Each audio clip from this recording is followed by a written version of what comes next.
आता आपल्याला काय बघायचंय, लेन्स फॉर्म्युला. मागच्या वर्षी पण आपण बघितलेलं, काही एक्झाम्पल पण सॉल्व्ह केले होते आपण, भिंगांचे सूत्र. ठीक आहे. The formula showing the relation between distance of the object. म्हणजे या फॉर्म्युल्यात काय असतं रे, तर रिलेशन असतं कोणाचं, distance of the object, distance of the image and focal length. म्हणजे u distance of the object, distance of the image आणि focal length. नाभीय वस्तूचे अंतर, प्रतिमेचे अंतर आणि नाभीय अंतर यांच्यात परस्पर संबंध जो असतो त्याच्यावरून हा फॉर्म्युला डिराईव्ह झालेला आहे. आणि हा असा फॉर्म्युला आहे. The lens formula is same for any spherical lens and any distance of the object from the lens. It is however necessary to use the sign convention properly. म्हणजे कोणत्याही गोल भिंगासाठी तुम्ही हा यूज करू शकतात. ठीक आहे. सर्व अंतर हे सूत्रानुसार तुम्ही लिहायचं, सारखेच असते. आणि सर्व अंतरासाठी चिन्ह संकेत योग्यरित्या वापरणे आवश्यक असतं. म्हणजे ते तुम्ही साइन कन्व्हेन्शन जे वरती बघितलं ते नीट यूज करायचं. आलं लक्षात. आणि जर हे साइन कन्व्हेन्शन समजलेलं नसेल किंवा या लेन्सची पोझिशन कळालेली नसेल तर मागच्या वर्षीच्या पुस्तकात जरा ते पुस्तक उघडायचं, त्याच्यात दिलेलंच आहे, सगळं व्यवस्थित दिलेलं आहे, ते एकदा वाचायचं आणि नाहीच समजलं तर मग मला विचारायचं. ठीक आहे. According to the Cartesian sign convention the optical centre O is taken to be the origin. The principal axis is the x axis of the frame of reference. The sign convention is as follows. म्हणजे Cartesian चिन्ह संकेतानुसार जर O हा आरंभ बिंदूवर मानतात तर मुख्य अक्ष हा संदर्भ चौकटीचा म्हणजे त्या रेफरन्सच्या फ्रेम ऑफ रेफरन्स एक्स अक्षावरती घेतात. आलं लक्षात. आणि नंतर चिन्ह सांकेत, मग त्याच्या पुढे त्याच्यासाठी काय साइन कन्व्हेन्शन आहे हे तुम्हाला दिलेलं आहे. पहिलं काय, the object is always place on the left of the lens. म्हणजे लेन्सच्या नेहमी ऑब्जेक्ट हे लेफ्ट साइडला म्हणजे डाव्याच साइडला ठेवलं गेलं पाहिजे. All distance parallel to the principal axis are measure from the optical centre.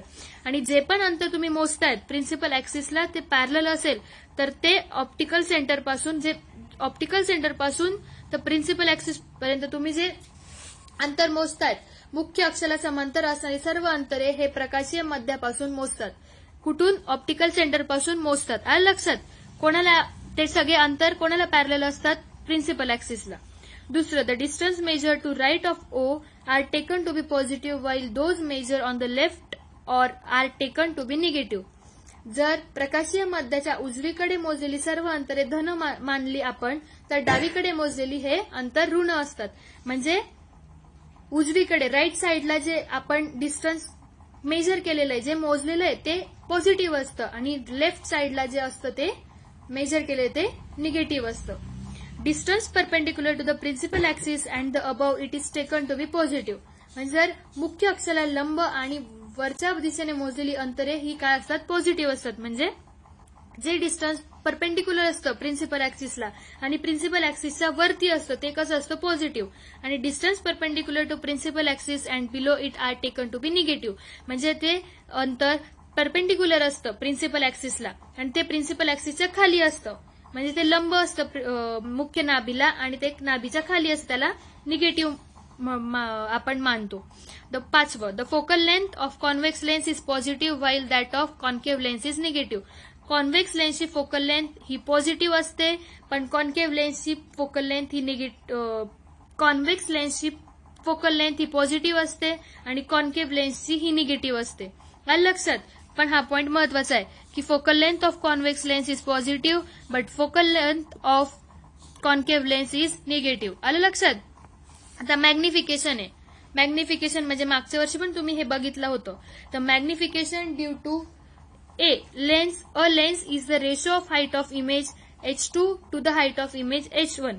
म्हणजे मॅग्निफिकेशन म्हणजे काय, विचलन. म्हणजे भिंगामुळे होणारे जे विचलन असतं प्रतिमेचं तर ते कोणावरती अवलंबून असतं, ते कोणाचं गुणोत्तर असतं, ते तर प्रतिमेच्या उंचीचे आणि वस्तूच्या उंचीचे असलेले गुणोत्तर असतं. मग विचलन मॅग्निफिकेशन म्हणजे हाईट ऑफ द इमेज म्हणजे प्रतिमेची उंची आणि हाईट ऑफ द ऑब्जेक्ट आणि वस्तूची उंची, प्रतिमेची उंची आणि वस्तूची उंची. म्हणजे प्रतिमेची उंची म्हणजे काय, H2 आणि वस्तूची उंची म्हणजे काय, H1. म्हणून M equal to H2 upon H1. The magnification due to a lens is also related to the distance of the object U and that of the image V from the lens. म्हणजे जे विचलन आहे भिंगामुळे जे विचलन होतं म्हणजे जे magnification होतं लेन्समुळे तर त्याचं वस्तूचं अंतर U असतं. म्हणजे डिस्टन्स काय असतं, हे स्मॉल u आणि प्रतिमेचं अंतर V असतं म्हणजे स्मॉल v असतं डिस्टन्स ऑफ द इमेज. ठीक आहे. मग magnification distance of the image upon distance of the object म्हणजे एम इथे प्रतिमेचे अंतर भागिले वस्तूचे अंतर मग व्ही अपॉन यू. आलं लक्षात. हे दोन फॉर्म्युले आहेत. मग तुम्हाला आता क्वेश्चन दिलाय from equation first and second what is the relation between H1, H2, U and V म्हणजे तुम्ही जर तुम्हाला 1 आणि 2 या समीकरणावरून H1, H2, V आणि U यांच्यामधील संबंध कसा स्पष्ट करता येईल तर तुम्ही हेच लिहू शकतात. म्हणजे इथे काय होईल H2 upon H1 equal to V upon U म्हणजे M इक्वल टू हे असं. आलं लक्षात. हे संबंध तुम्ही दाखवू शकतात. नंतर take 2 convex lenses of different size म्हणजे तुम्हाला 2 कॉन्व्हेक्स लेन्स बहिर्गोल भिंग घ्यायला लावलेत पण ते वेगवेगळ्या साईजच्या वेगवेगळ्या आकाराची. नंतर collect the sunlight on a paper using one of the lens म्हणजे एक लेन्सचा यूज करायचा आणि त्याच्यावरती सनलाइट कलेक्ट करायची. बहिर्गोल भिंगाच्या साहाय्याने कागदावरती सूर्यप्रकाश केंद्रित करा. नंतर the paper will start burning after a while म्हणजे काही काळाने काय होईल पेपर हा काय होईल जळायला लागेल बर्निंग होईल तिथे. Note the time required for the paper two start burning आणि तो जो टाइम लागलाय तुम्हाला पेपर जळायसाठी तर तो किती वेळ लागला तेवढं तुम्ही तो नोट डाऊन करायचा. Repeat the process for the second lens मग पहिल्या लेन्ससाठी पण तुम्ही जी प्रोसेस यूज केली तीच सेकंड लेन्ससाठी पण यूज करायची. Is the time required the same in the both case what can you tell from this तुम्हाला जो कागद दोन्ही वेळेस कागद जळण्यासाठी लागणारा जो टाइम आहे तो सारखाच आहे का रे किंवा त्याच्यावरून काय सांगता येईल तुम्हाला. ठीक आहे. मग power of lens the capacity of a lens to converge or diverge incident ray is called its power म्हणजे भिंगाची शक्ती म्हणजे काय जी कॅपॅसिटी असते लेन्सकडे कन्व्हर्ज आणि डायव्हर्ज करण्याची आपत्ती किरणाची म्हणजे आपत्ती किरणाचे अभिसरण किंवा अपसरण करण्याच्या भिंगाच्या क्षमतेस भिंगाची शक्ती असे म्हणतात. आलं लक्षात. म्हणजे कन्व्हर्ज म्हणजे सगळे पॉइंट एकाच ठिकाणी येतात डायव्हर्ज म्हणजे एका ठिकाणाहून एकमेकांपासून दूर जातात. मग इन्सिडेंट रेची कॅपॅसिटी किती आहे त्याला म्हणतात त्याची पॉवर. आलं लक्षात. The power of a lens depend on its focal length मग ही पॉवर कोणावरती डिपेंड असते फोकल लेंथवरती.